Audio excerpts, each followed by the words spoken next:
are we ready? Yeah. I'm a little nervous. Are you? Nah, not today. Okay. Well, let me practice my intro. I'm looking at this camera, right? Mm-hmm. Can you see me? Yeah, I can see you. Okay. Okay. Honey, be quiet. Okay. All right. Hey guys, well, wait, should I smile? Yeah, you Like, should always smile. Hey guys. Not like that. Like what? Your usual smile. What's my usual? Hey guys, welcome back to the Subjective Podcast. I'm your host, the host, Danielle. And, well, it's been a while. And honestly, I'm not even going to talk about it because I just didn't feel like doing this podcast. That's really it. That's all it was. And honestly, I don't want to say that I'm back yet, but that's my plan. That's the goal. So we'll see. But you should probably just turn on your post notifications, and that way you don't really need to know my posting schedule because you'll be notified when I post, you know? Other than that, I feel like we should probably address the elephant in the room, which is I'm a Bobbiana. I cut my hair. Well, my mom cut my hair. Book with Kim. Just kidding, don't. She would be stressed. But I had to cut my hair. I didn't have to. I wanted to cut it. But also it was getting a little uneven. And so it just made sense. Does it look good? Cute. Okay. Well, today we have a lot to talk about. Also, I now have a producer, aka the love of my life. So you're not going to see him, but you might hear him. Right, honey? Say hey. What's happening? Okay, honey. Well, I just feel like, oh my God, I didn't even tell the people. If you're listening on YouTube, then make sure you subscribe, turn on your post notifications, follow me on Instagram and TikTok at The Subjective Pod.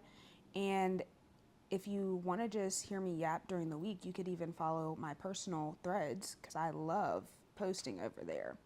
But I'll leave everything in the description, so, you know, we don't have to deal with all that. Anyways, we have a lot to talk about today, honey, and I figured that I would just give you a little roundup of all the things that have been happening this summer. Some of these things we talked about, some of these things we haven't, but these are the things we would talk about normally, so why not share it with the people? Okay? Are you ready for this? Period. Because we've got a lot going on. There's some internet foolishness, some HBCU drama, some things about code switching that I want to talk about, a very messy GoFundMe situation, a more serious update. I want to talk about Nolan Wells and that whole investigation. And I also want to talk about someone who apparently decided that the police chief in his town was not qualified to run his own press conference. So I have a lot of opinions, as always, so I think we should get into it. And I think we should really start on a high note. And I just wanted to wish all of my Negroes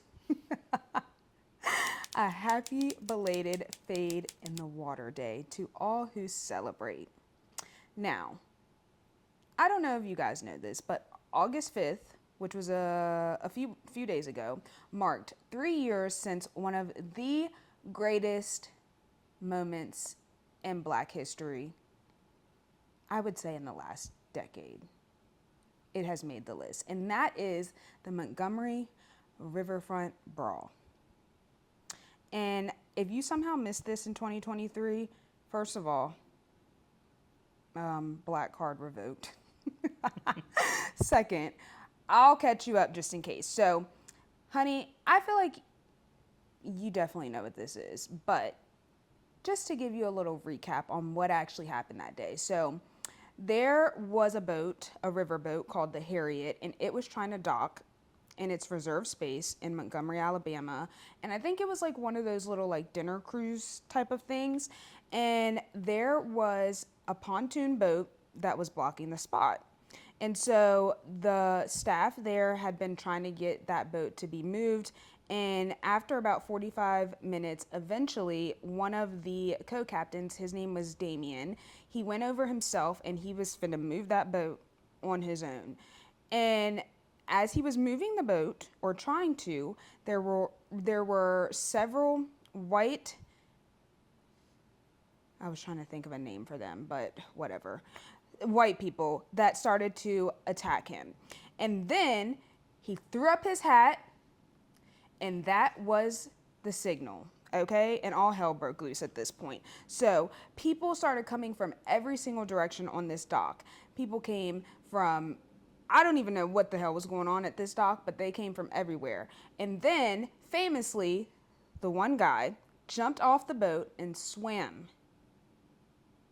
to knock a few people out, okay? There were literally crew members, bystanders, people were recording, and at some point, there was a man, his name was Reggie, and he entered the chaos.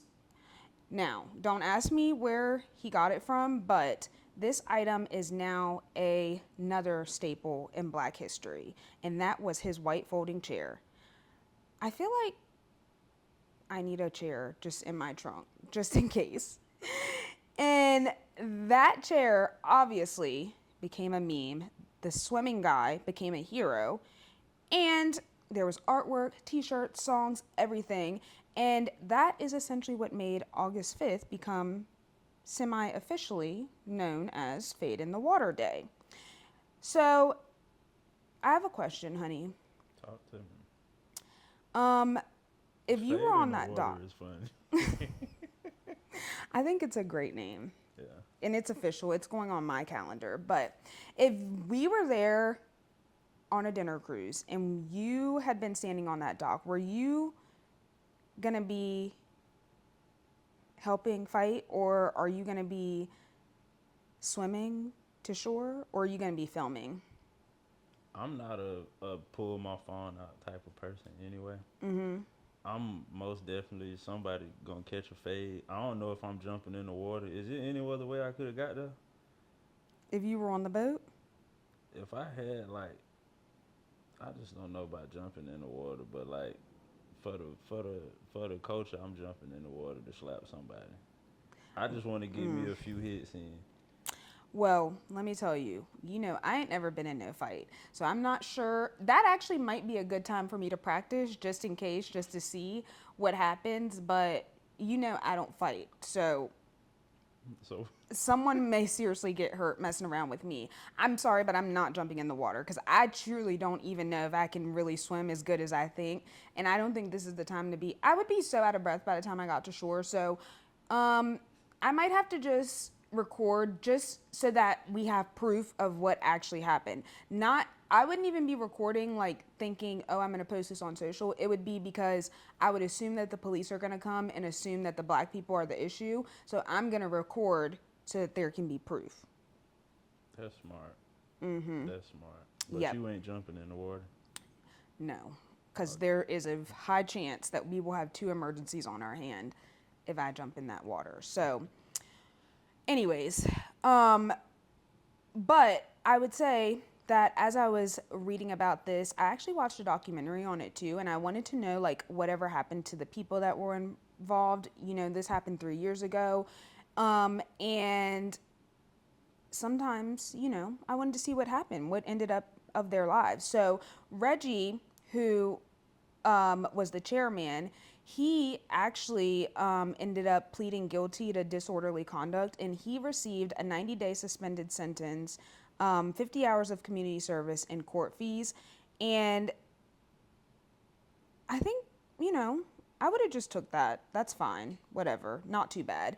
Damien, he's the one who was the co-captain who threw his hat up and signaled to all his Negroes to come help him.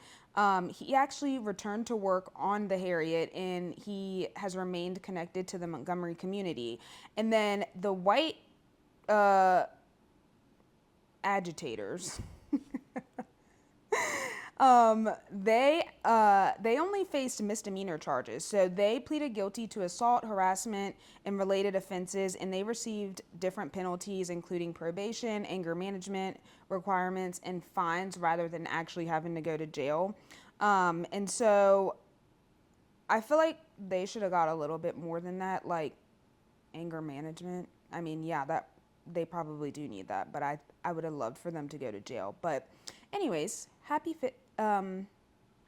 what's it called? Fade Fade in the in the water. water day. Um, yeah, not too much to talk about there, but there is something else that I wanted to talk about. So, honey, do you know who Hunter Biden is?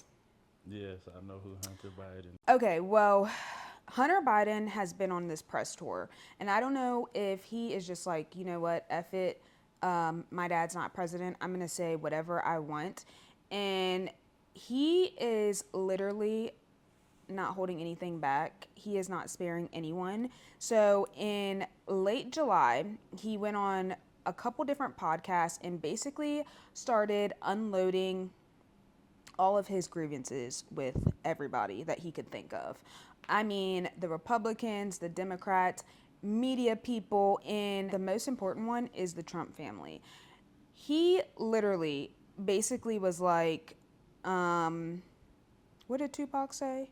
First off, F your bitch in the clique you claim. That's what Hunter basically said. But really, he said, F Donald Trump, F his kids, F his mom, F his wife, all the way down to his grandchildren. The whole family, and he named all of them, okay? And he also had some words for Chuck Schumer and Nancy Pelosi, who are some Democrats that he just felt didn't have his dad's back. And there were some other podcasts where he was basically like talking about his journey with crack and how in love he was with crack and just how much he adored crack cocaine, even though he is a recovering addict. But I really felt like he really was so detailed and animated. Like it really helped me understand, like, wow, crack was really important to him. And you could just visualize how much it meant to him, but also how much it affected his life. But I mean, in the podcast too, there were some things like politics things, his life, his dad, things that he was talking about, but I'm a little less interested in those things. I really just feel like, one, good for him. Two, I just think everyone has got to grow a pair, and I think it's time that we all take a page out of Hunter Biden's book and say what needs to be said. And that's really all I have to say about that. I hope that he continues on his press tour. I don't know what he's trying to promote, but give him a podcast. Give him his own podcast, honestly. He could be my co-host. Not that I want to get rid of you. I'm just saying, I was like, about to say that was quick. yeah. That was so Now, fast. the next thing I want to talk about, honey. So you know our favorite person. Do you know who our favorite person is? I'm not sure who our favorite person is. The one and only Saucy Santana. Now, I don't know if you know this, but Saucy is causing a little bit of commotion on the creek, okay?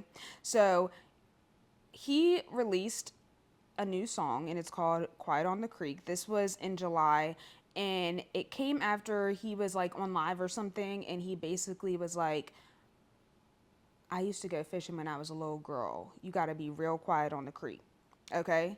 Which I didn't know that because I've never been fishing. But then it like went viral, and then literally the next day he came out with the song, and it started to take off. And then, honey, this administration is so messy. And whoever is in charge of the White House social media is so fucking messy because, honey, they literally took his song, okay? It's literally not funny. It's just like they're so messy and so childish to be running this country.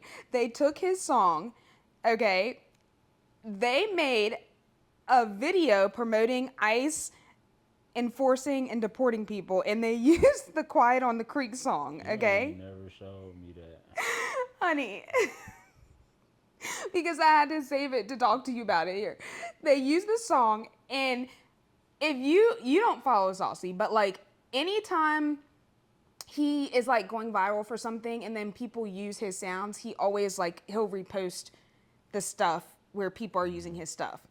Child, I don't know if he didn't care or if he wasn't paying attention, but he reposted this ICE video from the White House using his song.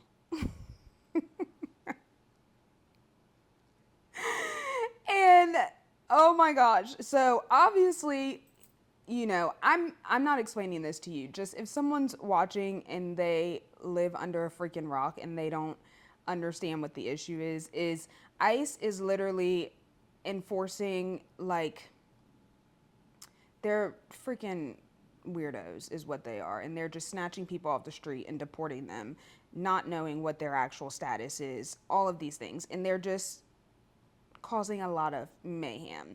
And so I don't know, again, like, if he just wasn't, I don't know why he reposted this video. But obviously people see it and they started reacting, and so he deleted the repost. And I don't know if he deleted it because of the backlash or if he deleted it because he was like, oh, shit, I don't support this, so I don't want this on my page. But I also am like, I don't know if he just searches up his sound and then reposts everything. I don't know. But a lot of people were basically talking about the fact that he is Black, he's a part of the LGBTQ plus community, and they were basically like, why would you be supporting this administration? And I was like, not sure if it made me like question his politics. Like, I really was trying to think, like, could this have been an honest mistake? Like, there's no way that he seen that, watched it, seen the whole context behind it, and then was like, oh great, I'm gonna like, he knew. If he did see it, he had to have known like what backlash would come. So I'm going to chalk it up to a mistake. But I will say that I really do think that people should be more careful about the things that they repost, because I personally look at people's reposts so that I can tell what kind of person they are. If you ever want to know who someone truly is, what they think, what they feel, what they agree, look at their reposts, what they support. I'm telling you, start with me if you want to know. If you want to know what I care about, what I think, my intrusive thoughts, businesses I support, people I support, look at the reposts. And it's also like a quiet way just to see. You can find out a lot about people. So I think you should be careful about what you're reposting. Honey, what do you think? Like, do you think it was an accident? No? Do I think him reposting it was an accident? Yeah. No. Do you think he like knew the context of the video, seen it was from the White House, ICE, didn't care? I don't think he gave a fuck about it. Not that he don't care, but I think he just used it as an opportunity to promote whatever song he got. But I don't know if he was thinking that deep about it, which he probably should have. But I don't, like, it's Saucy Santana. Like, he's very reckless. Yeah, like, I don't think he really cared. Yeah. But, like, he has no reason to, like, stand with them or, So, no, I don't think he thought about all of that. Well, that's unfortunate. I just think at any other time it would have been okay to be that careless, but it ain't the time. It's not the time. But you know what? I want to move on because this one I could not wait to talk about, honey. We have already kind of talked about this, but as you might know, Tuskegee University is going into their fall semester with some stricter rules for their students. And naturally, everyone heard about this. And they seen no bonnet, no durags, no bedroom slippers, no pajamas in classrooms or dining halls. Now, just to give a little bit of context, so their president, his name is Mark A. Brown, he sent the incoming freshmen and their families information about their expectations for the upcoming school year. And they had several standards that were outlined in this letter. I actually found the full letter and I'm going to put it like in the description. And it had different things. So it had attendance expectations, it had expectations on cell phone use, clothing that was considered inappropriate in certain campus spaces. It had business attire that was for designated formal meetings. And the rule that went viral was obviously the bonnets, the durags, the bedroom shoes and slippers, the pajamas that are being prohibited. Okay, so my first question, honey, should you be able to wear your bonnet or your durag to class? If that's your prerogative, it ain't stopping you from learning. It ain't stopping you from doing what you need to do. So yeah, I don't mind nobody wearing they do rag. I don't think it's stopping you from doing what you need to do in class. I was listening to, I guess he did a little, wait, never mind, because you might talk about it. No, go ahead.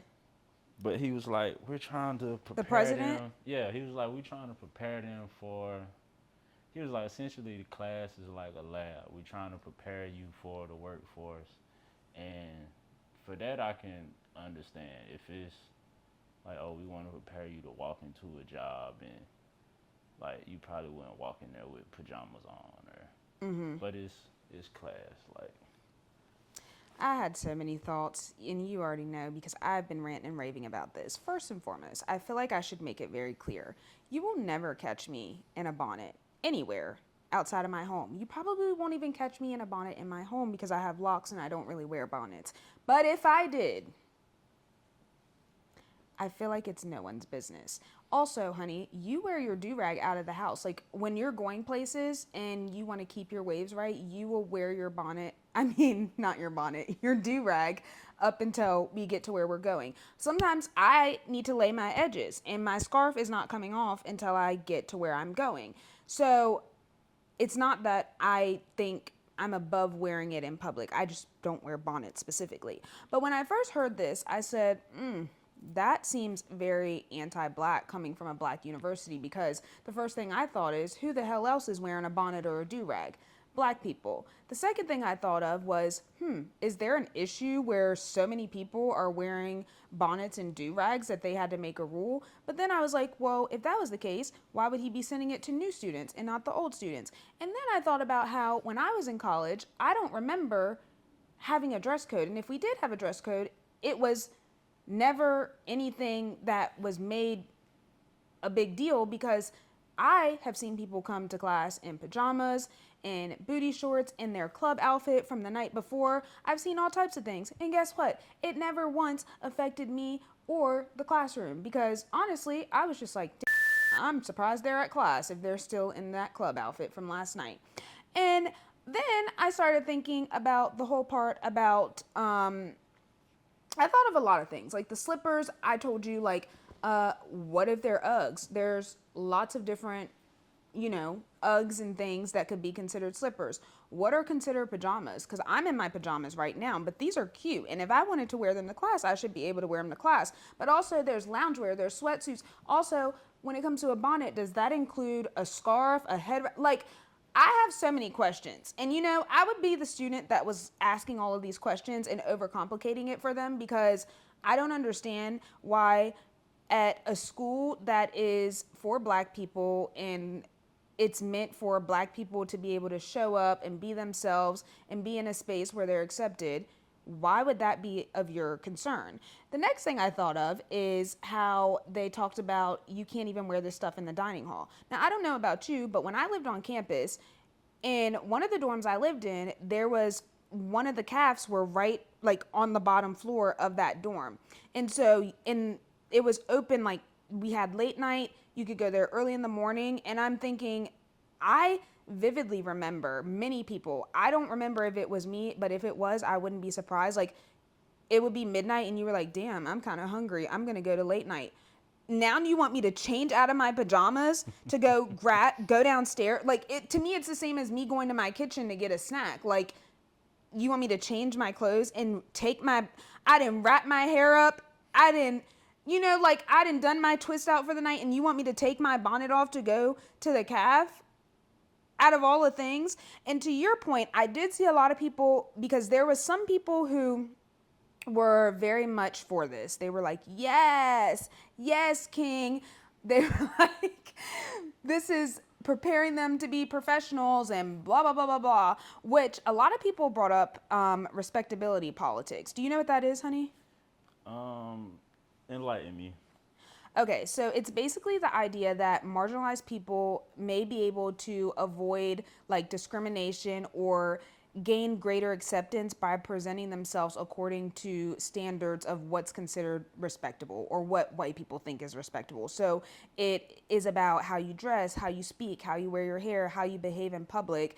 And a lot of what I was seeing against this is that people were basically saying like the world is already hard on black people. We need to make sure, like, if you're going to be in a black space, you shouldn't have to basically try to conform to these, in my opinion, white standards.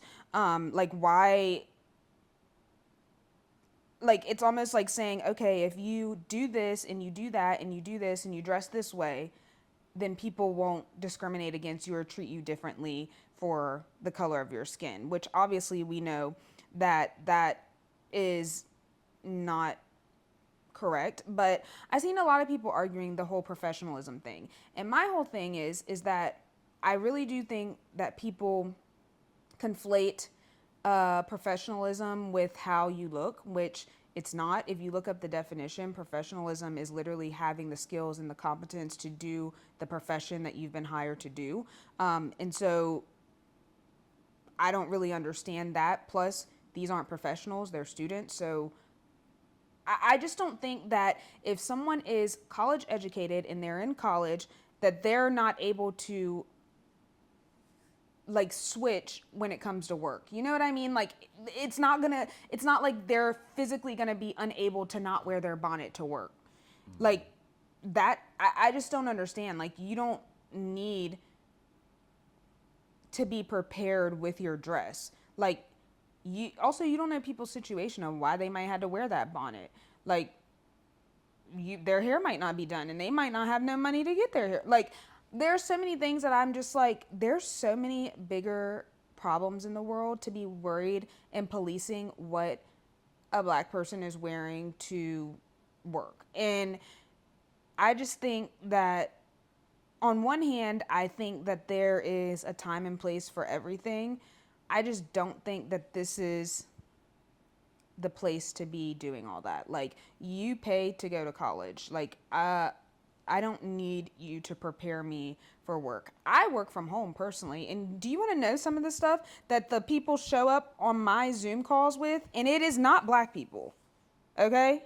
I just want to be clear.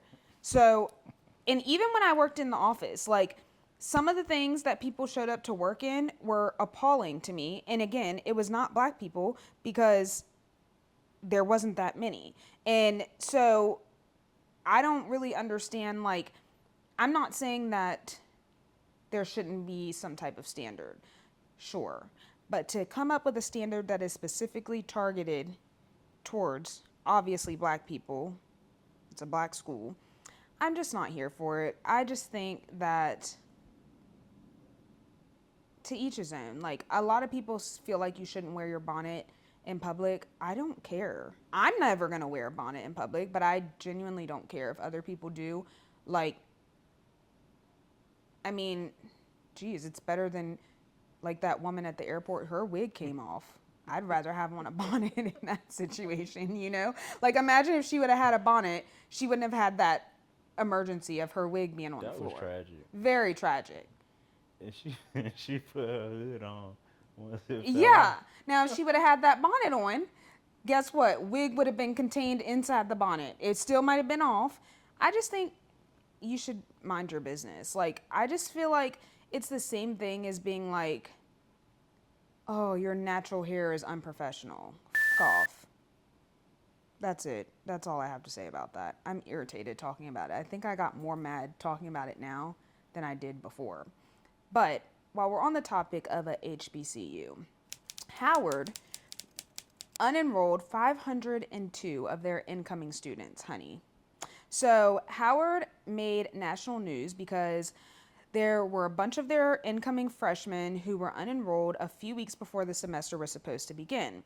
And the main reason that Howard said was because they hadn't completed certain financial or enrollment requirements by the deadline. And so that sounds, pretty straightforward. You miss the deadline, there are consequences. And then some of the students and parents, they started like weighing in on different things. And so the deadline that these people had missed was on July 10th, and they were supposed to have things handled like any type of outstanding tuition balances, payment arrangements, and any type of required enrollment documentation. So Howard basically was like, they've been receiving notifications about these since March. This wasn't a surprise. It didn't appear out of nowhere. But I was thinking about when I was in college, and I remember the financial aid office was a hot mess. So it was very difficult to speak to someone, talk to someone. And I'm thinking too, like as a first year student, like for me personally, like my parents or no one in my family had ever done this before. So I had to figure everything out on my own. But I'm also thinking about different things within financial aid, but also like scholarships that take, like sometimes things weren't posted until the first day of class to cover things. So I don't know if they had anything in place, because there were a lot of people who were basically saying that they still had outstanding balances from things like financial aid to process. They needed to update FAFSA information. They were waiting for scholarships to post. So they would look at their accounts and it would show like they owed thousands of dollars, even though they were expecting money that was going to cover some or all of it whenever it did post. And so some people were blaming Howard and saying, why would you unenroll them? You know that their FAFSA was coming, blah, blah, blah. Some people were saying the deadline is the deadline. It is what it is. And other people were kind of like, well, these are like kids. You can't have any grace for them. And so because there was so much backlash and it made national news, Howard basically began reviewing the cases individually. And by July 29th, more than 200 students have been reinstated. It might be more now, but it seems like from what I read that their system maybe was automated and it automatically like unenrolled people. And once there was this backlash, then they went back and actually had a human review their different cases and reasons and things like that. And there were some people who were unenrolled. It wasn't because of financial aid. It was just things like they didn't have,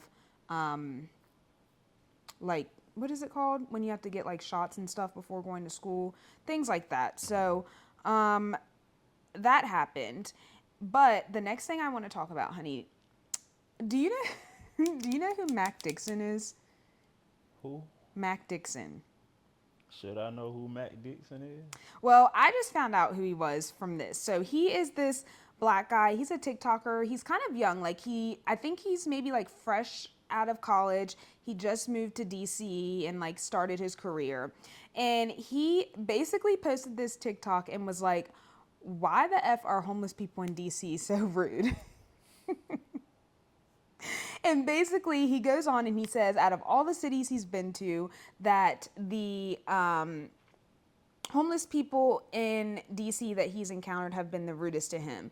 And he basically was talking about this interaction that he had where he had gone to the ATM and he had just moved. He doesn't have much money because he moved like before he had a job, and he was taking out $20 for a Facebook Marketplace purchase. And there was an unhoused man outside the ATM, and he asked Mac for money. And according to Mac, the man asked in a tone that he thought was super rude. So Mac just ignored him and kept walking. And as he was walking away, the man basically yelled after him and said, "Remember this moment, because this will be you one day."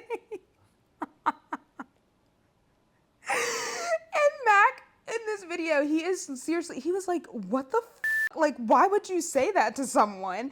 And then he starts talking about like how it really hurt his feelings because like in the back of his mind, sometimes he does think like, what if that is me, or that could be me? And he was saying how like he is afraid that it could be him. But it made me think of like, well, first of all, the reason that this even became a thing, and this is how I even found out who this guy was, is because it basically went viral and people had so many thoughts. Like, some people were basically saying, like, I get what he means. Some people, a lot of people were like, why would you say that? That's so rude. And basically trying to say that he made a generalization about unhoused people in general and how they're rude. But he said the ones in DC that he has encountered are rude. And I'm sorry, but telling someone that this is going to be them, like, I would have been so upset. But it made me think of like when I used to live in Uptown. I'm not gonna lie, the unhoused people were not nice at all. One time, honey, do you remember that one? I was walking, minding my business, and what did he say? He basically said you had a stink attitude or something. yeah, and I was just like, I was on my morning walk with my headphones and minding my business, and I'm like, I was really upset. I remember I came and told you about that, and I'm like, why would you say that to a stranger? Like, I didn't do anything to you. And that was a person I didn't even interact. It wasn't like he asked me for money or anything. He literally just looked at me and said that. I should have growled at him and showed him. Yeah, I should have showed him a stink attitude. But I guess it makes me, like people had their different opinions. But I wanted to get your thoughts. So do you think that, because a lot of people were basically like, read the room. Like, these people are going through a lot. They're dealing with, they might be hungry or have mental illnesses or addiction. Like, they don't have a home to sleep in. Like, have some grace. Let them be a little rude. And I'm just not sure if I agree with that. So are you asking me like, oh, should they What are your be thoughts? allowed to be rude because they are unhoused?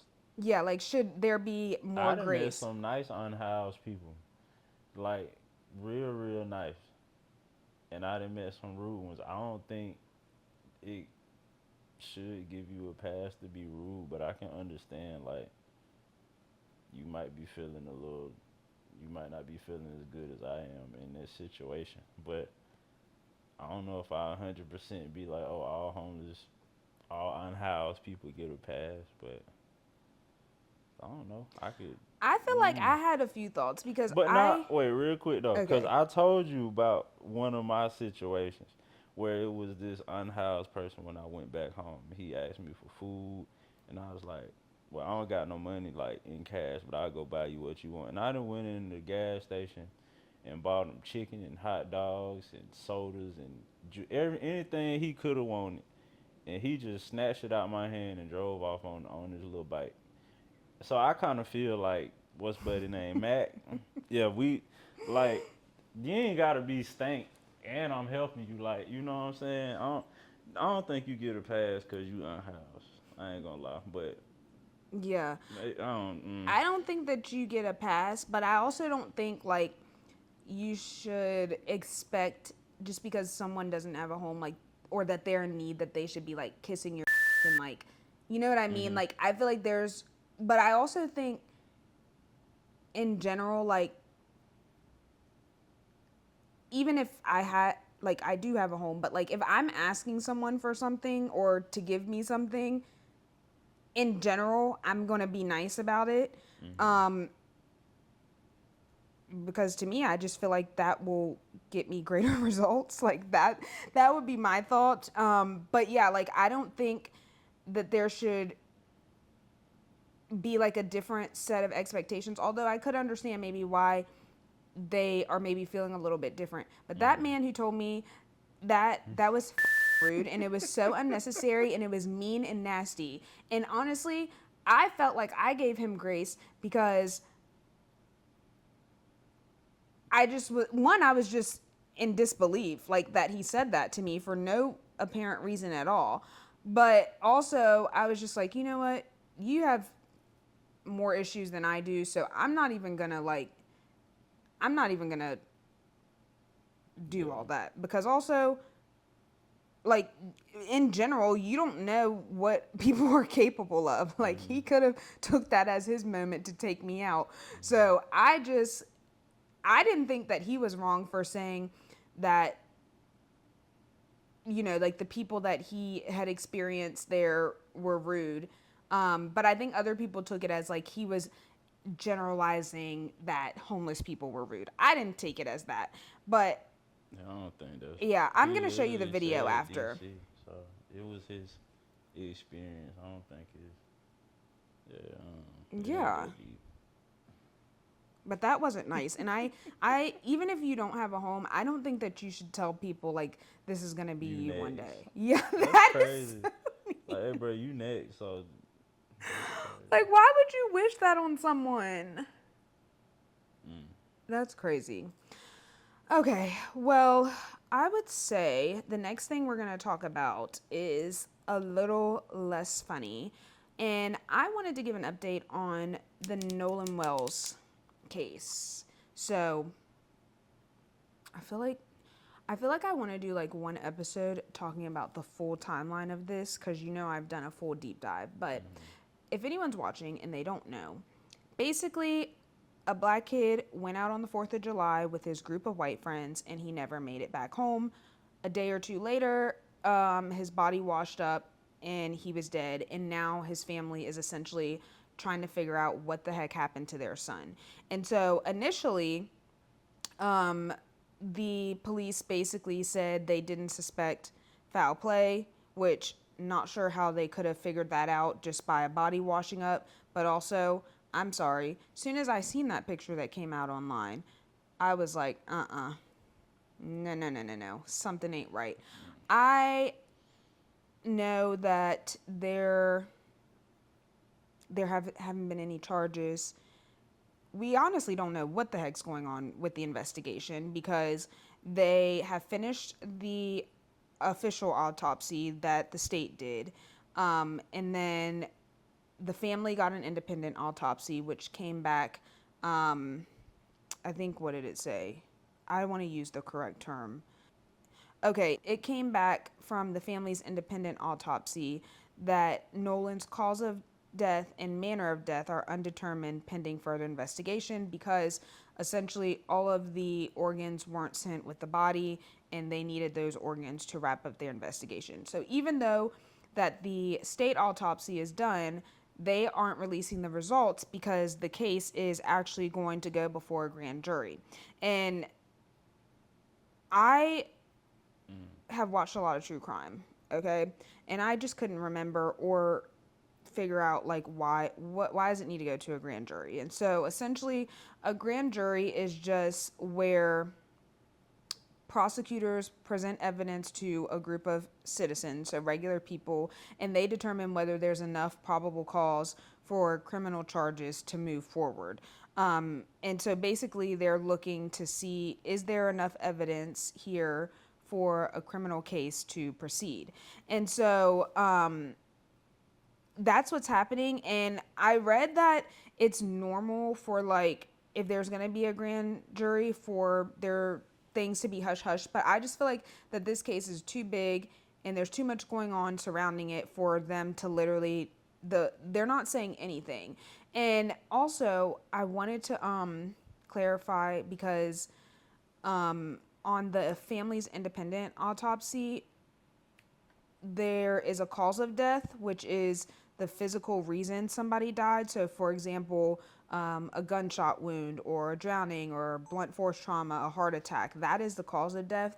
And then the manner of death is the broader classification of the circumstances that are surrounding the death. So think of it like categories like natural, accident, suicide, homicide, blah, blah, blah. So when something is classified as undetermined, it means that the available evidence isn't enough to confidently place the death into one of those categories.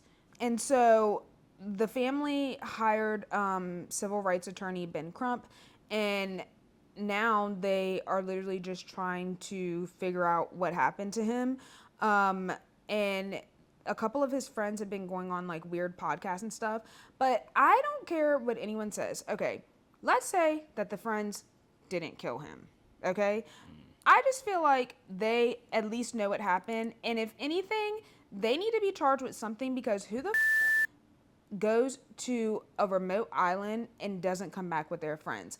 And then you don't show up to his funeral. They said that it was because they were getting death threats. I'm sorry. If my friend died, okay, and I was one of the last people to see them, and I don't have a clue what happened to them, and I know I didn't do anything to them, I would be doing everything I can to support his family, to help figure out what's going on, to give them all of the information that I know. I'm not going to lie, I would have got a lawyer the same way they did. A lot of people thought that that was suspicious. I, again, watch a lot of true crime, and there is no way I'm ever going to be so in a situation where my friend disappears and I'm not going to get a lawyer. That's actually stupid if they didn't get a lawyer. So I don't think that them lawyering up was suspicious. I actually think that that was smart. But regardless, me and my attorney would be doing everything to help figure out. And I don't care if people are saying things online. I'm going to show up to my friend's funeral. Like they said, oh, he's like a brother to me. You don't show up to your brother's funeral and you were the last person to see him? I don't understand. I think this is all just so suspicious, and like I can't think of like what could have happened. What are your thoughts on this case? I got a lot of thoughts, honestly, because it's flooded all over my social media, but also because I done watched a lot of the interviews with the kids, and I done also watched that black cop. What's his name? Oh my God, what's his name, bro? I haven't watched any of those people. I don't want to give them my views, but I know who you're talking about. Anyway, it's very simple for me in terms of like why I think they did it. If that's your best friend and your brother, didn't they like leave him on the island, but they took his phone and took his like what? That was enough for me to be like, all right, that's weird. But it's just so many little things I done seen. Like from he was in one interview. I don't remember none of these people name, but it's like it was one interview with one of the kids. He's like, yeah, I'm 100% sure they did nothing wrong. Like it's 0% chance that they did nothing. And our opponents, he was like, our opponents is making it, I guess, seem like we did and it's hard. And then the other little mixed one, he was like, the only people who stood up for him was the white people or something. I don't know. I think they did this. I know I'm damn near 100% they did this. I wouldn't 100% say I think that they did something. From the call, I was Yeah, that was weird. Like, why would you call the Coast Guard before you call his mother or take any other measures to try to find out where your friend is? And I just still can't get over, like, who leaves without their friend? Yeah, it's a lot. I'm also like, how are you drowning? And they ask you, well, how far is it? He was like, I don't know. I don't know. Maybe you could be in shock or whatever, but and also I gotta be careful because I don't be knowing what be real online no more. But I'm almost positive that was the official little call because it was on what's the lawyer Nancy. It was on her page, so I. Nancy who? The white lady that's a lawyer who on the case. Have you seen that? Is she a lawyer? Nancy or whatever she is. Nancy Grace? Is she a lawyer? I don't know, but I know it was on her page. Let me see. Nancy. I don't know. I know she's like a loudmouth. Well, I say all that. Oh, she's a legal analyst. Okay. And a victim rights advocate. Well, I say all that to say the call was enough for me because it ain't make sense. You called the Coast Guard. Like Why did you call the mom asking if she got in touch with Nolan, but you got his phone and all his like how I don't know. It just don't Yeah. make sense. It's suspicious. And I'm even going to give, am I? I'm going to say, I think that either one of them did something, maybe something happened, but regardless, I feel like they know what happened to him. And I'm not even going to go as far to say that whatever happened to him was because he was black in a group of white people. Yeah. But I think the fact that he was black in a group of white people and then he didn't come back does very strongly play a role in this to me. I just think it's suspicious. Like, I don't understand how all of these people are on this island and in an age where everyone has their cell phones, like no one's going out to something like that, and like this man just disappears into the water and washes up dead, and like no one knows, no one has a clue. And the friends are just, I swear, this is probably why I don't have that many friends, because if something happens to me and my friends are going on podcasts talking about how they love and care about me and I'm their sister and this, that, and the third, and they don't even show up to my funeral, you better hope that ghosts don't exist, because I just think it just doesn't make sense to me. Like, I just don't understand. Like, and I'm trying to like let all the facts come out, but I also just don't understand, like, why are the police being so hush hush about it? Like, any other time when there is a major case like this, they want to basically like get some trust from the public, and they will do press conferences and things like that, and it's like they're doing nothing. And I just don't understand. And I don't even, it's like, it's hard to even make full opinions without just speculating, because they're not giving any information. We don't even know, like, who have they talked to, who have they interviewed, who have they spoke to, is there any type of, like, we don't even know what his cause of death or his manner of death are. So it's hard to not speculate. So if you want us to stop speculating, then you should tell us something, and that's that. Anyways, I'll be following it and I'll keep you updated. Okay, so the next thing I wanted to talk about is there's this man, his name is Carlos Dixon, and he basically hijacked a police press conference. And so just imagine the police chief is standing, giving a press conference, and a protester starts interrupting from the audience. So basically, he walks up, he takes the microphone, he takes over the whole press conference and starts having his own press conference. And he is later found out that he is actually running for governor. So basically, on July 23rd, Madison officials were holding a press conference following the police killing of a 38-year-old person named Corey Ruiz. He was a black man who had been shot by the Madison police officers the previous day. So Carlos Dixon, he's in the audience, and he starts interrupting the Madison police chief, whose name is John Patterson. And he walked up to the podium. He took the microphone and he started talking. And instead of anyone dragging him away, the police chief literally steps aside, and now Carlos is basically asking him questions, and every time he goes to answer, he says, nope, this is my press conference now. Stop talking. And the police chief just steps over to the side. And obviously, like I said, this press conference was basically where, after they kill a black person, they come up, do these press conferences and say, oh, this is what happened, and this officer's being suspended, all the typical bullshit.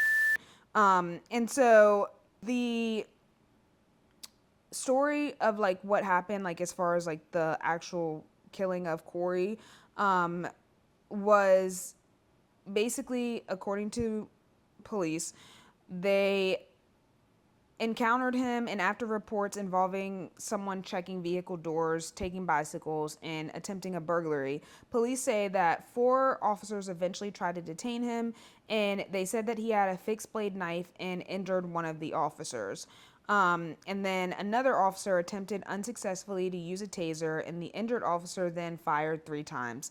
But bystander video showed that Corey was on the ground and surrounded by officers when he was shot, which immediately people were like, what the Oh, and also the police didn't have any body camera footage. So that is essentially why this whole press conference is happening. And he gets the mic and he's basically like, we're tired of hearing your all's bullshit. You're going to say the same thing that you always say every time you guys kill one of us. And he like introduces himself, and then someone else basically tries to intervene and is like, you know, maybe like we really want to hear what he has to say. Like, can you let him talk? And he was like, no. And then he starts arguing with that person too. And then eventually the chief ends up getting the podium and they have like the official press conference. And then it ends up coming up after it goes viral. He is an independent write-in candidate for the governor of Wisconsin. And I didn't even know that was a thing, but apparently he's like this activist and he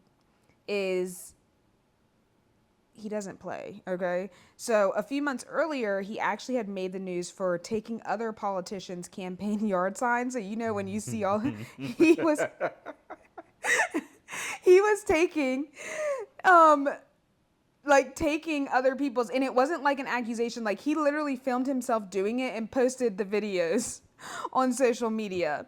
And he basically said that it was a political protest, and when reporters basically were like, hey, you know that could get you arrested, his attitude was basically, if I get arrested, I'll get out and take more signs. Basically. Oh my god. But that part is funny, but the circumstances behind the press conference obviously are not. And as of August 10th, authorities identified the officer who shot Corey as Keel. Why do people have stupid last names? Keel Battinger Peterson, who was a white Madison police officer with nearly 11 years of law enforcement experience. And the DOJ in Wisconsin investigation basically remains active.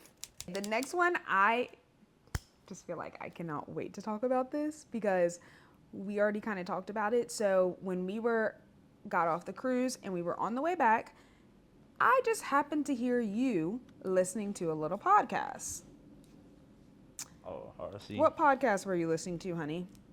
Pivot. I think I was listening to the Pivot. And, you know, why don't you tell us? Tell me what the podcast was about and what was happening. All right, so RC got fired from... Who's RC? Ryan Clark. Shout out to the bros. But RC... Oh, is he a noob? Yeah. But RC got fired from ESPN, well, without, like, cause, I guess. Like, they said they was laying off people, but, like, he got fired. And this is someone who's probably been the best on ESPN for forever. He's real dedicated to his craft. Everybody loves him. But, yeah, he got fired. He admitted to not standing up for certain shit to try to play it safe and get himself into different rooms with different people at different tables. And his black still got fired trying to be perfect. And yeah, so he got on the Pivot, which is his own platform, and expressed his grievances and how he was sad and how he felt like he let people down and all that to say it don't really matter.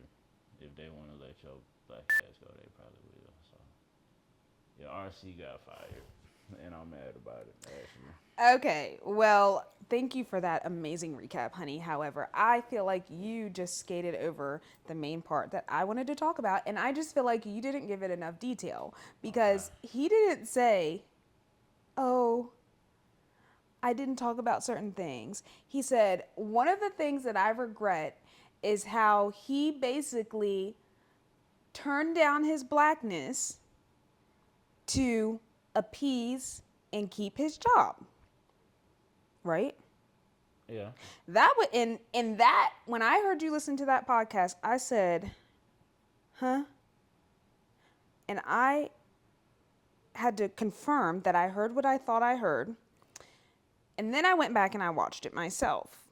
And I pretty much came to the same conclusion. And so what I took from it is that he basically said that he, again, like turned down his blackness. He resorted to some code switching. He kind of toned down controversial topics, especially pertaining to Black people, that he typically would talk about or address on his podcast or even there in general. I didn't know that he had been there for 11 years. But I think immediately I was so shocked because I could not believe that he admitted to that, which I guess is admirable to some. But to me, I just couldn't believe it because I am a very, very huge, what I say, an advocate against code switching. I don't believe in code switching. I just don't do it. Like me personally, like I don't know how to turn off anything, but especially being Black at work. Like I always say, if you got someone that I work with and a family member together, like they would explain and talk about me in the same exact way. Like they would not have a different description of me. And I think that I felt like one, that the main lesson here is that it really doesn't matter. Like you might as well just be yourself because you're probably going to get fired anyway. Or even if you don't get fired, like you might as well just be yourself because either they like you or you don't. And if they don't like you, there's nothing that you're going to do that changes that. And that's not even just about being Black. I mean in general, like you should just be yourself. Like I feel like I would be sick to my stomach to know and to admit that I toned myself down for, especially to appease white people, because I'm so sick of the narrative that white people are just this standard for good behavior. Like, no, that's absolutely not true. But I also think, what are your thoughts? Do you code switch? No. That's it. No. I can't. I just can't. I'm not gonna lie. I can't. I think that's harder to do. It's hard to keep up with. Yeah, but like I think it's I don't know what makes a person code switch. Like I don't know. I can't do it. It's hard for me. Do you feel like, because I think that there is a difference in code switching and like situational awareness. Like, Mhm. there's a time and place for everything. Mhm. Certain things you might not do at work that you would do at home. But like, I'm talking about changing your essence, how you talk, how you like. No, I don't understand. Like, I think the big part is like, even where he mentioned like, or the way that I took it is like that he doesn't talk about topics that maybe are Black centered, or he doesn't make as big of a deal of them. And I first should say that I know that everyone is not that brave, and also everyone isn't able to risk their livelihood standing up for what they believe in. And that's just what it is. But as for me in my house, I'm probably going to risk everything. I'm probably going to be unhoused standing up for what I believe in. And I'm not, well, I'll go live with my mom or my man. I wouldn't be unhoused, but I am absolutely willing to sacrifice my career, my job, uh, friends, family, Really anything. Except Nova. That's crazy. But she's always on the right side of history. What I stand up for, she will be barking at. What I don't like, she is going to bark at. So there's that. But I just feel like I wouldn't be able to sleep at night if I wasn't. And like, even at work, I haven't had a lot of situations where I've had to, like, there's never been anything, like, the nature of my job is like it just doesn't come up. But if it ever does, like, one time I feel like I told you about this boy in the general Slack channel was talking about, basically it was like during the election time and how good it was going to be, basically like Trump would have been a better option for the economy. And I said, who the F cares about the economy if people don't have basic rights? Are you kidding me? And this is in the general channel, which has all the employees. And then he messages me on the side and he's like, hey, I'm sorry, I didn't want it. And I was like, put that in the general. Why are you messaging me here? Like, so there's things that happen like that. Like, other people will say things. Like one time, which also, by the way, I'm probably the reason why, there's only a certain amount or specific people at the company now that are allowed to post in the general channel. Like, they locked it because one time this boy, this was like when the whole, like when Hamas first attacked Israel, and he is, I don't know if he's from Israel or if he's Jewish, whatever, but he basically put this big thing in the general Slack channel at work condemning Hamas. Well, here comes me. Little old me. I'm like, free Palestine. Sorry. Like, and I swear it couldn't have been because of me, but I know that they lock the channel and no one can post. But I say all that to say is that I just feel like you should be yourself everywhere at work. And I do think, though, that for some people it is hard to figure out, like, okay, what is normal situational awareness versus there are parts of myself that I know I can't bring in the workplace because, like, I'll be judged differently. And I feel like that even happens outside of work. Like, I will say that I wouldn't say, is it called code switching? Like, I'm on my best behavior at church. You know? That can kind of be considered Is code it? switching. Okay, well. But more so the expectation at church, but it's not because of rules that they got in place, but more of a respect. Yeah, for example, just because I'm at church, I'm not gonna not stand up for what I believe in, speak my mind, but like I'm not gonna cuss, you know? Mm-hmm. So, I'm just not, or at least not on purpose. But I think there is a time and place for everything, but I'm never gonna just be like, okay, Danielle is opinionated, she's outspoken, she's talkative, and even then she's sometimes an introvert. She's usually nice, but like if things pop off, it could get, like, none of those things that are me are going to be left at my house ever in any situation. Now, I think that there are levels to it. Like, maybe in some situations I will be less outspoken because maybe it's not the time or the place. So I think there's levels to it, but there's never any of those core pieces that are just going to be left at home. And I do think that he was brave for coming on that podcast and like admitting that to people, because you couldn't have dragged that out of me, okay? I would have lied and said I got fired for misconduct before I told the world that, okay? So I think he was brave for that. And I also think that, like, because he could have just been like, F them, I don't need this show. I think I really admired how he was like, I love that job. It was my dream career. It was, all those things. I always liked Ryan Clark. Like, on that podcast, like, I like him the most. He seems the most mature, level-headed, respectable out of all of them. And not that the other ones aren't, but like, he has always been my favorite one on the podcast. So I think I was disappointed to hear him say that. I feel like I could have heard the one with the locks saying that before I heard him saying it. No shade, no tea, but you know. Anyways, that's all I have to say about that. Be yourself, because you're gonna get fired anyway. Who cares?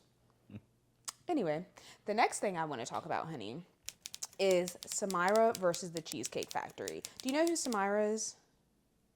Is this the one about the skinny menu? Oh God. Okay. Yeah. Okay, I know so who Samara is. this one's a little bit lighter. So essentially, she is a creator, a singer, and I'm not sure if she's ever specifically called herself a plus size advocate, but other people would call her a plus size advocate. She is larger, and she basically she's also a Harvard grad, so she's smart, but she posts a lot of content where she is going into stores to see if they have her size. She will go up to the people at the cash register and say, hey, like, do you guys not sell these sizes in store? You have them online. She also had like a public argument with Cardi B because Cardi B was talking to her fans and basically saying, like, she said, like, you fat sold out all the 3XLs, and she was like joking, and then Samira was like, girl, that's fat phobic, and then Cardi B was like, shut the F up, it's not that serious. And then she also is the one who had beef with the parking meters because they said, don't feed me on the weekends, I'm on a diet. I also think that she has had something to say about like Weight Watchers, things like that. And so basically the Cheesecake Factory had this section like on their menu, and it's called the Skinnylicious menu, and it's basically their lower calorie menu, because if you've ever been to the Cheesecake Factory, you will be eating at least 1,000+ calories for a meal, and if you get a piece of cheesecake, babes, you're probably going to be in the 3,000s, okay? And so she basically posted this TikTok criticizing the name and argued that using the word Skinnylicious to market their low calorie like food reinforces the idea that skinny is automatically like healthier, better, more desirable. Mind you, this has been their menu name since 2011, okay? So I'm not sure like if she had just been to the Cheesecake Factory and seen it, like what kind of sparked this. And so she's, like I said, she's built her platform around this whole like body positivity and plus size advocacy. But do you know what fat phobia is? Like fat phobia. The fear of being fat. Which I would assume that too, because if that's the case, then I might. If that is a part of the definition, So I that's might not be. it? No, so I looked it up, and at its core, fat phobia or being anti-fat is basically the prejudice, stigma, or discrimination directed at someone because they're fat or perceived as fat. And it can show up in different ways. So it could be things like, you know, employment discrimination, harassment, people being stereotyped as lazy because they're fat, or even like environments or seating that don't accommodate larger bodies, and even like, you know, not having the size or sizes for different people. And then there's also like the more cultural part about it is like making fat jokes, automatically associating like thinness with beauty or healthy or being better. There's also like the whole idea that she talks about when it comes to feeding the meter is like diet culture. And it's basically like the broader cultural idea that treats thinness as like an ideal and often attaches like your morality to food, weight, and body size. I personally feel like I don't have any opinions on this because I'm here for diet culture for myself, okay? I prefer to be skinny, and I like how I look when I'm skinny. I don't know if that's considered fat phobic, but as for me, myself, it's what I prefer. I feel like I look better. I feel better. It makes me more confident. And even when I say skinny, like my version of skinny is somebody else's fat. So I don't know. It's subjective, okay? But when it comes to diet culture, they like different terms like if I say to you, "Oh, honey, I've ate good all week, so now I can eat dessert on the weekend," that's considered diet culture. Or where maybe you're like, "Oh, I worked out so hard this week, so I can indulge," or saying you're trying to get a summer body, things like that. So some people are just sick of hearing her talk about this, complain about this. I always see people in the comments saying, well, why don't you just start your own brand or things like that? And I don't even think it's that. I think, like, I don't think that there's anything wrong with calling out what she says is fat phobic or like people not having their sizes. I think from my perspective, I think of it, and I'm also speaking from the perspective of I've never had an issue going into the store and like finding my sizes. So I am biased in my opinion. The only issue that I've ever had is my pants having a gap in the back. So, that I have an issue with in every store pretty much. But I don't think there's anything wrong with her wanting specific sizes in the stores. But also sometimes I'm like, where, like, when it comes to those type of things, like, what is the spectrum of inclusivity? Because if she goes in and she finds her size, I would assume she would be happy with that and satisfied with the brand.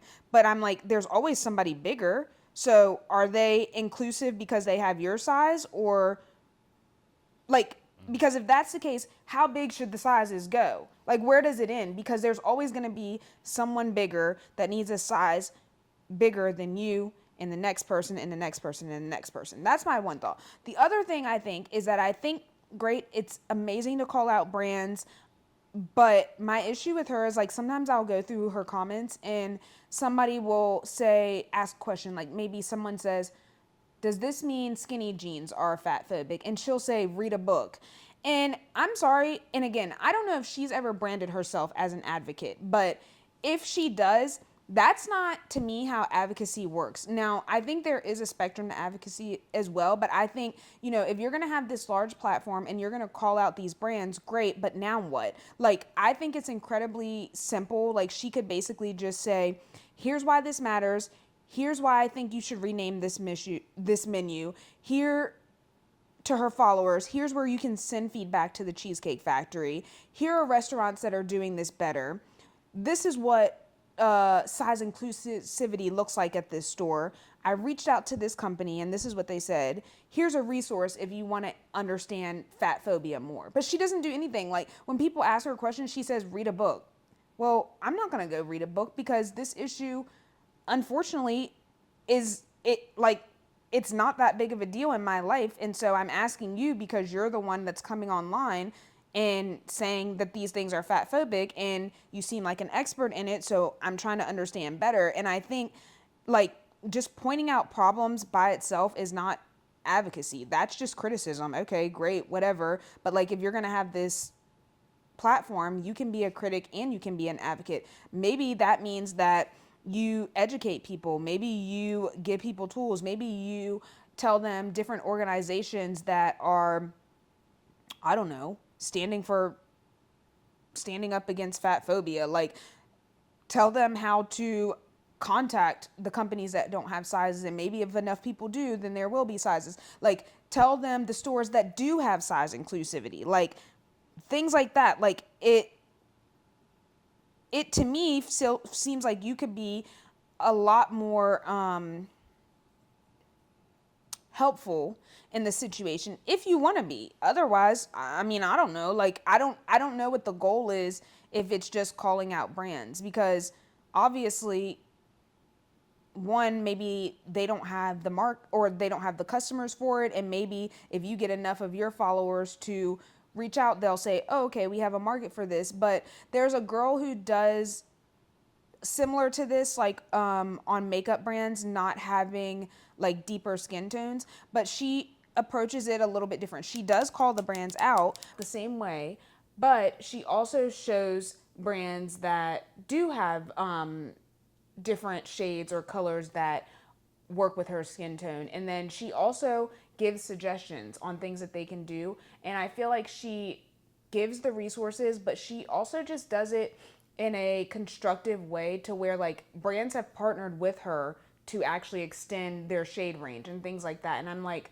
girl, that's all you have to do. And that's all I have to say about that, because I really do feel like I just can't talk too much about this because I'm not an expert on fat phobia. I'm not plus size. Am I? No, baby. I don't know so. what determines, but I don't think I am because, well, I know I'm not. But yeah, I feel like it's not my place to have too many opinions on it. But the last thing I want to talk about, I do indeed have an opinion on, because do you know who Jools Lebron is? Jools Lebron? Yes. No. Jools Lebron is the name. Mm-hmm. No. Very demure, very mindful. Does that ring a bell? That's the person who made that little saying. Yes. Popping. So she went viral for that. And the question that's currently circulating the internet is, was she very demure and very mindful with that money? Because she obviously went viral for that, and it was like a cultural moment. Like, it became something that brands were using. Everyone was using it. Like, celebrities were saying it. She was doing all of these major appearances. Her TikTok blew up to like millions of followers. She was doing all of these different brand deals, and she has even been on record saying that some of her brand deals were anywhere from like $45,000 to $85,000. So keep that number in your head, okay? Because she has been very vocal about like struggling with things like addiction and spending large amounts of money, like taking care of her family. I think she even bought like an apartment building for her family, and like they don't pay rent or anything like that. And so over the weekend, she basically posted a video on TikTok that was almost like 5 minutes long. She looks very disheveled and she starts crying, and basically she's talking about how she has been having all of these issues with her teeth. And basically she said that a lot of it has stemmed from her past addiction and things like that. And so she basically is on there talking about it, and she said that she's had to do all of these different procedures. She's already spent about $6,000, and she actually had a partnership with this dentist that fell through. And basically she is, I think, wanting to get all of her teeth removed, because she said essentially like she's fixing all of these things, but it might just not be worth it in the end, basically. So she wants all her teeth removed, and then she wants to get implants. And so she says all that to say that she wants to put up a GoFundMe. She's asking for $45,000, and it's going to help pay for her to be able to get these implants. And she basically says, like, she just can't afford to pay $45,000 right now. But, like, her teeth hurt so bad, like, it hurts to, like, drink water, basically. $45,000? Mm-hmm. Like 45,000. To saw her teeth down? And put some caps on it? 45 racks. Implants and veneers are different, right? Yeah, an implant can be like a whole tooth, and they just drill it in your mouth, essentially. But okay, I think the veneers is like they saw it down and put like A cover. yeah. That is Either way, I ain't know it disgusting. was $45,000 though. Dang. What are your thoughts? I guess she wasn't mindful. Well, she goes on in the TikTok to basically say she can't get a regular job. And even if she did, she doesn't think that the regular job would solve her issues now. And obviously, people ran with that and basically made it seem like she refuses to get a regular job to pay for this procedure. And then I don't know if she was maybe like streaming, or at some point she basically was saying, I wasn't saying I'm too good to get a job. I'm saying, like, have you ever been like internet famous? It's very hard to like go and get a job where people don't know you. And even if I did get a job today, that isn't going to give me the money for the $45,000 to get my teeth done. And so obviously everyone has things to say. Like, people are like, what the F? Like, you were making that much money and now you're coming asking us degular people, like, people are dying, Jools. Everyone's broke. Everything's more expensive. You're coming and asking people who have never seen that amount of money potentially to donate to your GoFundMe. And there are so many mixed things. Some people are basically saying what I just said. Other people are like, either you donate to it or you don't. There's different opinions. She did take the GoFundMe down and she said everyone's being refunded. And I think the last time that I seen it, she had maybe like 8,000 on there. And I'm never going to say never. But as of today, I don't see myself creating a GoFundMe, especially for anything cosmetic. But if I did and you bitches donate to it, you will never see that money again. I promise you, okay? Listen, she was almost at the goal. You think I'm sending the money back? No, you read that description, you saw what it entailed, and then you donated to it. I'm sorry, I'll take it down, but that 8,000 is mine, okay? So good for her. I think she basically ended up saying like it's taken care of. So I don't know. I've seen someone in her comments, like it seemed like maybe a dentist was like, let's chat. So I don't know if she got like another partnership or something like that. But it made me think like, okay, a couple of things. Because, I really be trying to think of things from different perspectives. I have never made $85,000 like at one time, like in one check. Mm-hmm. And I will say that I have went from like, I guess, a big jump in my salary, that significantly changed the way that I could live my life. And I'm honestly like not shocked that I wouldn't say she's broke. Like, I mean, most people can't just pull $45,000 out of their, but I would say that I'm not surprised that all that money, most people would be like, oh, you didn't invest or, do something with that momentum basically to keep it going. But I'm like, if you ever have heard of people like winning the lottery or something, most of those people go broke, because if you've never had a life-changing amount of money, you probably don't realize how easy it is to spend it, especially if you think about the fact that maybe when you get it, you might be in severe debt, or for me personally, when I started making a lot more money, all the things that I couldn't get before, I went and got them. It's very easy. And so if you are making this amount of money and you're going and buying apartment buildings and then letting your family live in them for free, which means you're not making any money it's not like $1 million is a lot of money, but if you really think about it, you could spend it. I mean, I think I could spend that in a year. Yeah, it wouldn't take long. Yeah, so I think people are like, oh, where's all that money? And people don't realize how easy it is. I mean, I have never had that much money all at one time, and I know what I spend on Amazon. So imagine if I had $1 million, that stuff adds up and it can easily be gone, like very easily. And even if you know, are buying things that you like or you want, like, you should be able to do that if you get a little bit of money.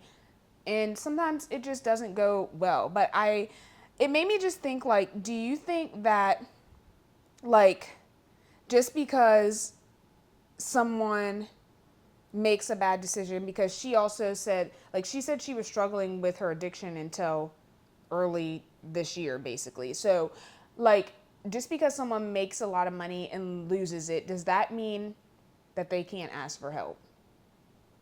No, I think anybody can be in that situation.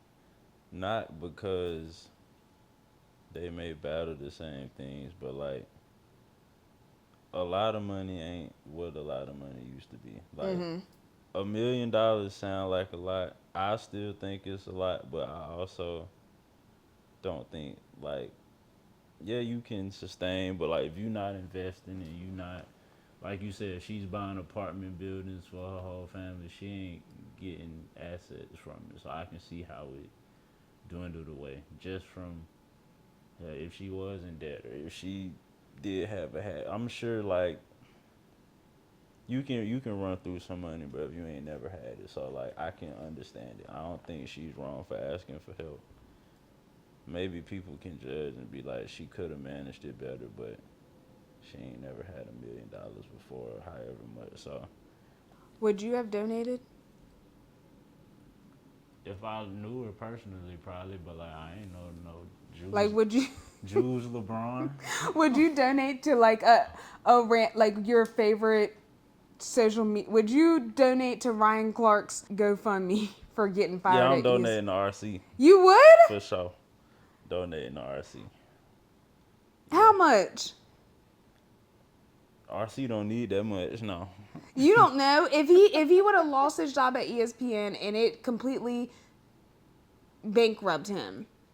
You would donate? Yeah, I'm donating to RC. As someone who is what is he, a millionaire? He might not be no more. I'm donating to RC.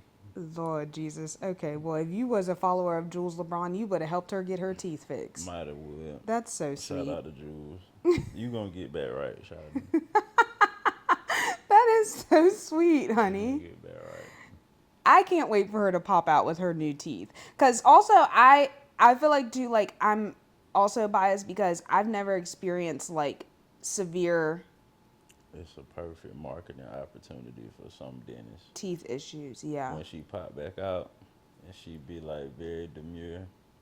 Well, she said that her brand deals and stuff have kind of like dried up. Because I think like if you go viral once, you have to keep up that momentum. Like you can't live off of that one viral moment for the rest of your life. Like you've got to stay relevant, which I don't know.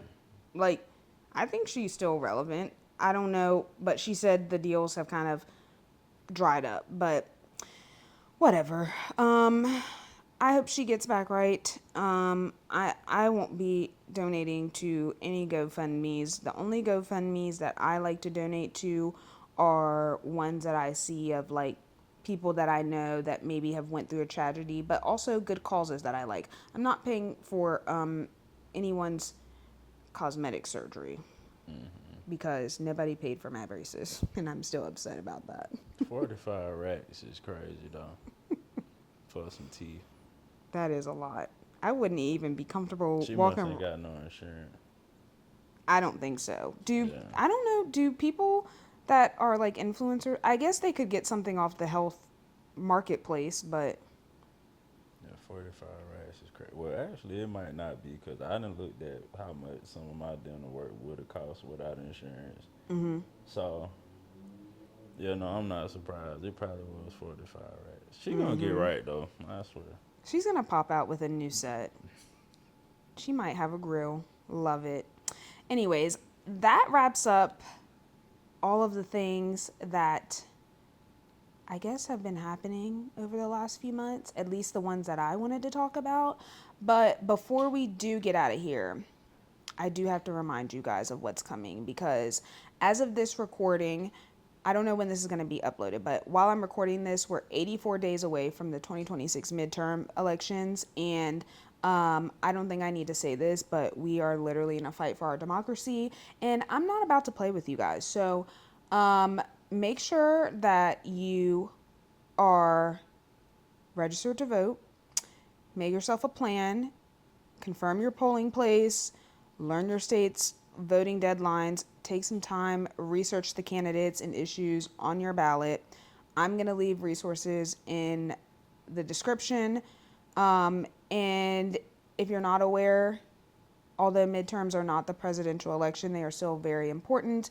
And there are a lot of consequences for not voting in the midterm elections because you will get to decide who controls the seats in the House, in the Senate, as well as governors, legislators, judges, school boards, city councils, ballot measures, other local officials, depending on where you live.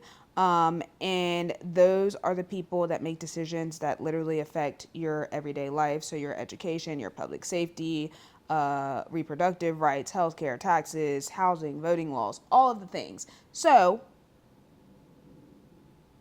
make sure you're registered to vote.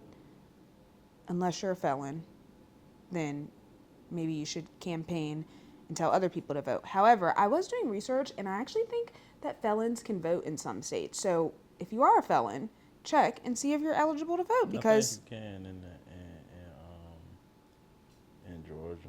Yeah, I think what I read was that there's a lot of states where you can. Some of them have stipulations like maybe your voting rights are reinstated after you get out of jail or prison, or like if you're on probation, things like that. So you should look that up and see if you're eligible to vote. Other than that, I just think you should stay curious, stay informed, keep asking questions, and don't let a viral headline be the only thing you know about a story. Okay, well, thank you guys. Thanks, honey, for joining me. Gang. And Gang. hopefully we'll record another episode. Okay, bye. Gang. These are for the cover.